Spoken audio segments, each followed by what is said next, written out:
Okay, this is Jolie here for Seconds Out. Eddie Hearn joins me here. Fight week, Dillian, Whyte, Jermaine, Franklin. Talk to us. Have you just come off a plane or something? No, I've been everywhere out in the Middle East. Bit just talking to Parsons about the old Saudi success. That's the T-shirt today. And here for fight week.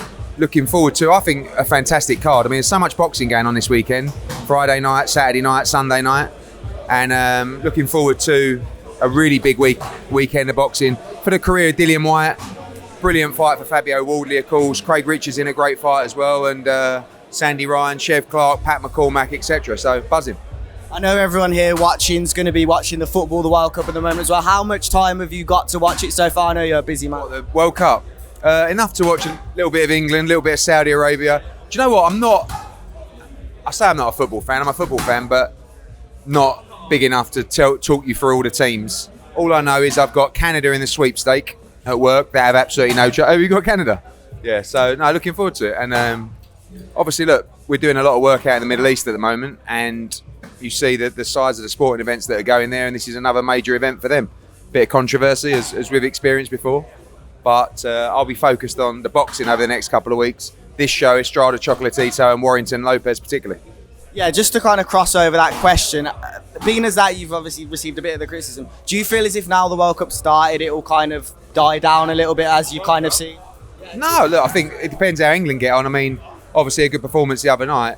Sports are going to struggle to compete with the noise of the World Cup, and particularly around England games. So we have to be smart. I mean, look, we have Leeds, for example, on December the 10th, which will sit possibly in the middle of an England game. We're already talking about showing the game in the arena that night, which would be absolutely mental if it's a 7 o'clock kickoff. And you have to adapt because obviously we know there's a lot of clashes in terms of shows, but you don't want to be clashing with the World Cup. So Saturday we got free reign in terms of England games and looking forward to a big show.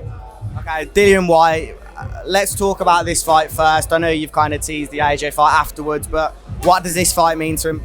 It's a really important fight because it's a fight that most people expect him to win. Obviously, Franklin is relatively unknown to the UK market. People in America know how good Franklin is. He's 21-0, and he's been looking at this opportunity. I think for Dillian Whyte, he's coming off the back of a bad knockout. You know, however you want to talk about it, push, uppercut, whatever he wants to say, it was a defeat, it was a knockout. And Jermaine Franklin's looking at Dillian Whyte saying, this is a great time to face Dillian Whyte. And Dillian Whyte's got to make a statement. You know, if he wants to come back and fight those guys, rematch AJ, these kind of fights, he's going to want to come and look good. It's his first fight with Buddy McGirt. He looks fantastic, but Franklin's full of beans, although he's never boxed at this level before. So it's going to be interesting to see how he handles the pressure. He's talking a good game, but Dillian looks fantastic, looks fresh, looks healthy, and I think he's ready to put in a good performance on Saturday. You mentioning the gloves are off head-to-head. The winner, or you said to Jermaine Franklin, if you win, it's probably going to be AJ. What could stop that? Is it basically nailed on? Just time, really. I mean, obviously, what happens in a fight. I think if Dillian wins, it's just whether AJ has won before Dillian Whyte or goes straight into the Dillian Whyte fight. I think if Franklin wins, who knows? You know, maybe he goes straight into the Franklin fight, but he'll be a keen spectator on Saturday night because he wants to fight Dillian Whyte again. And I think if Dillian Whyte's successful, you'll definitely see that fight within the first half of 2023. What would make AJ want to have a fight in between? Because I know he's mentioned he was getting ready for the Tyson fight. Probably training team and just looking at like who he's fighting. I want to see him active. I want him to box at least 3 times next year. That'll be end of March, something like that. And then it'll be the summer and then it'll be the end of the year. So for me, I look at Dillian Whyte, Deontay Wilder as 2 musts. Be lovely to throw in Tyson Fury as well. That'll be a dream year. But there could be a fight before that as well, depending on who he links up with, what the new trainer says, if there is one, and so forth. Yeah, it's been, I guess, not smooth, not necessarily rocky with Robert Garcia, but is it looking like he's looking at other options he's currently looking at? No, I haven't really spoken to him about it. He's planning to start his camp at the beginning of January. I think he had a good time with Robert Garcia. I think they enjoyed it. I think it was very positive.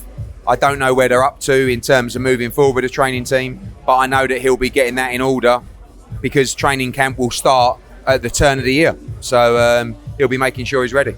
Okay, 2 questions on a Whyte Joshua fight if that was to happen. When would it be and where as well? I think it's obviously a stadium fight, so it's just whether you do that spring or into the summer. And again, a lot depends on how Saturday night goes, to be honest with you. Like, I think AJ's comfortable to go straight into that fight. Again, see what the training team says.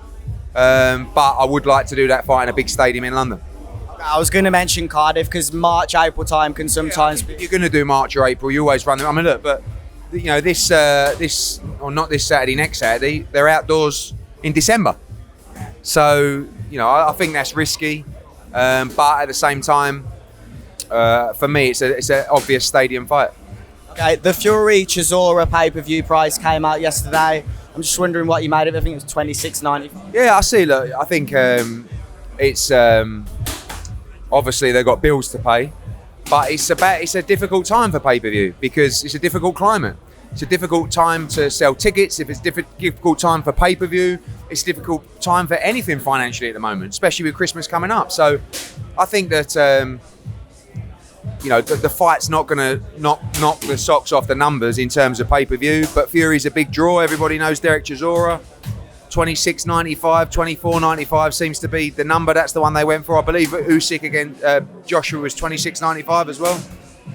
That's obviously a much bigger fight, but you know, obviously it hasn't been met with the greatest response. But it never is when you're asking people to spend money.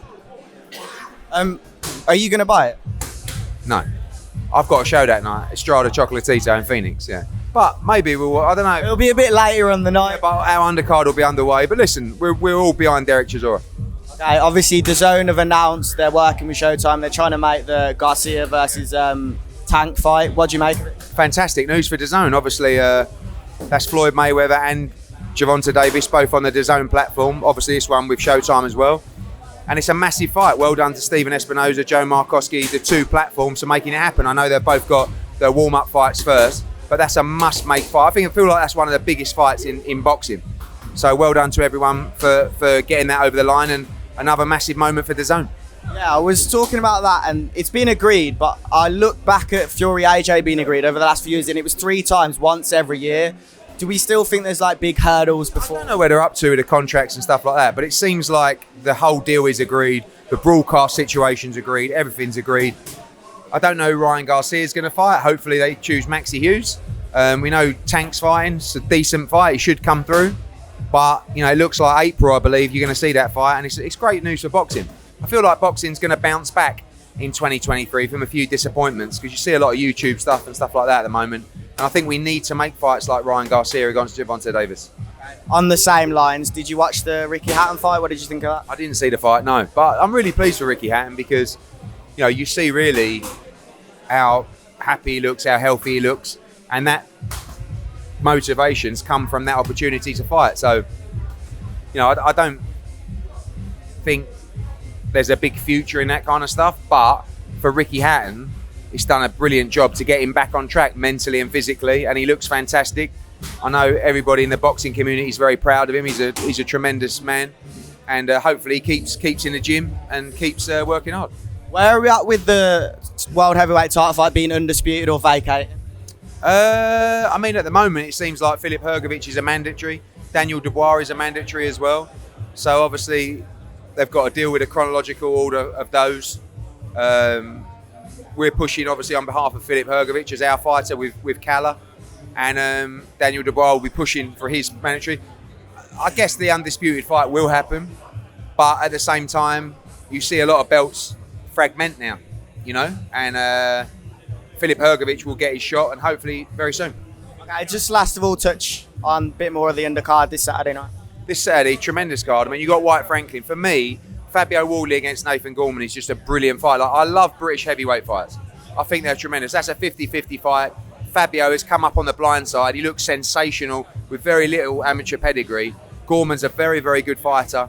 I mean, Craig Richards against Bolotniks is another tremendous fight. Sandy Ryan against Anahi Sanchez, great fight. You've got Pat McCormack, Mark Dickinson, Chev Clark, loads more on the card as well. It's a really big night from Wembley and a great card, and I think it'll be a great main event as well. One more on Joshua Buatsi. We spoke to Will Harvey on Seconds Out, and he mentioned he's kind of looking at world level domestic, something along the lines, because Yard's fine. But what's the latest with him? Nothing really. I mean, we've got to look at the path for him. Obviously, a lot depends as well about Canelo, whether he fights Dimitri Bivol. Obviously, Beterbiev's going to fight Yard, and he's probably going to sit out for Ramadan as well. So maybe Bivol could fight Buatsi. That would be great for us. Obviously, you've got Callum Smith queuing up for a world title shot as well. I'd still like to see Callum Smith against Buatsi, but we'll see what happens.